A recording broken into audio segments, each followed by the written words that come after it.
I can't fail but notice you've gained a little bit of facial hair over the last few weeks, and now you're in a position that can come off quite soon. Is that right? Yeah, very, very much so. So as soon as I, hit the pitch and get a couple of minutes on, or however long I get the weekend, fit to train's one thing, but fit to play is a different story. So if I can hit that pitch, then I can certainly tidy myself up.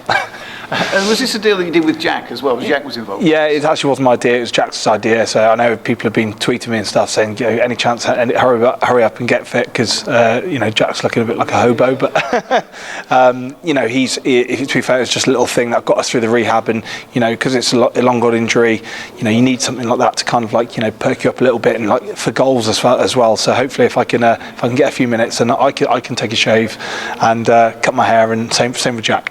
And presumably when you've been out for as long as you have, it must be great just to be able to run back out onto the pitch. What will that mean to you on Saturday? Oh, I mean a lot. I mean, you kind of miss those opportunities with the fans. You miss the opportunities with the boys. With the staff that's around you. Just preparing for a game day. It's kind of, you kind of miss that. You want to get that sense of feeling back. And just with training this week, I get the buzz off the young lads.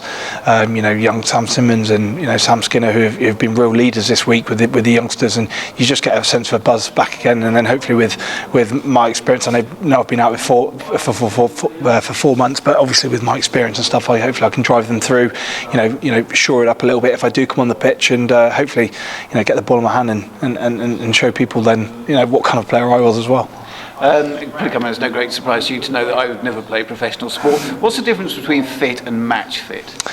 So you can be fit to run, you can run, but match fit, it's completely different. It's the intensity. So with the wing position, it's about chasing balls, it's about getting up a full, making a tackle, making another tackle.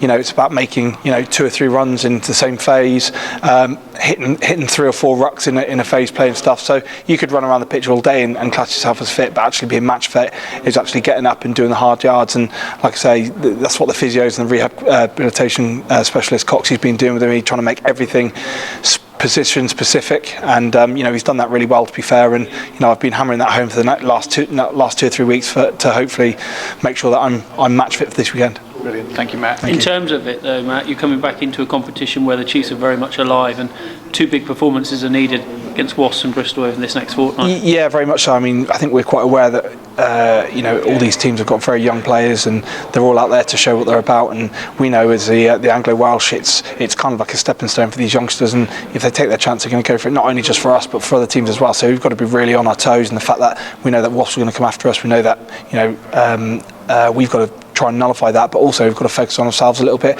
The youngsters have done really well this week, just literally focus on ourselves, making sure we're doing the right things. Everyone knows their roles, so that when we hit the pitch Saturday, we're in good form. You're an experienced head around here, but how much are you surprised by the way these youngsters are really adapting to life now? They're really stepping up, the likes of Maunda, Townsend, Joe Simmons, Sam Skinner. You're talking about them there a minute ago. They're really stepping up. Yeah, massively. I mean, at the end of the day, they just make our job easier. I mean, you don't want somebody being really quiet and then me piping up or somebody else piping up, or and relying on other people. You want to kind of rely on these guys, and these guys, when they step up, they're very good players. They're used to expressing themselves, and that's what you want to do. You want to express themselves, but also you want them to boss the game. So Stu Townsend at 9, and young Joe Simmons at 10, Will Hooley as well. The same thing. They're young guys, but also when they start bossing things, you know exactly what. So everyone knows the blueprint then for the game, and then like I say, everyone's in the same position come game day, and everyone knows what they're going to do. You've obviously won this competition in the past. You know what it means. You've got to a final as well and lost to Saracens, but it is a competition that Chiefs take very seriously. Oh, massively. I think every competition we take seriously. Champions Cup to obviously the Premiership, and then the Anglo Welsh.